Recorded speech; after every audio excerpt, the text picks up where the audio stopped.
Hi friends, welcome to পুরীর second blog. তো সেই দিনকে তো ভীষণ টায়ার্ড ছিলাম আমরা, প্লেন ডাল ভাত আর ডিমের ঝোল খেয়ে তারপরে একটু হোটেলের সামনেটা ঘুরে দেখলাম।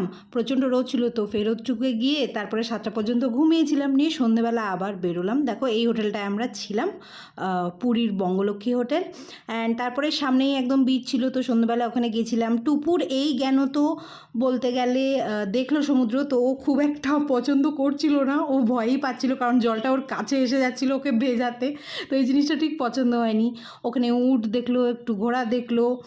আর হ্যাঁ, তারপর আমরা একটু ওই ছোটোখাটো শপিং করলাম ওইখান থেকে।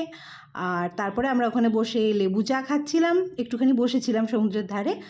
আর টুপুর কুরকুরে খাচ্ছিল। আর তারপরে আমরা হোটেলে ফিরে গিয়ে ওখানেই ডিনার করলাম, সেরকম কিছু আর করিনি। পরের দিন টুপুরের বার্থডে ছিল, তো ওকে আমরা একটা চকলেট মুস কিনে দিয়েছিলাম 12টার সময়। দেখা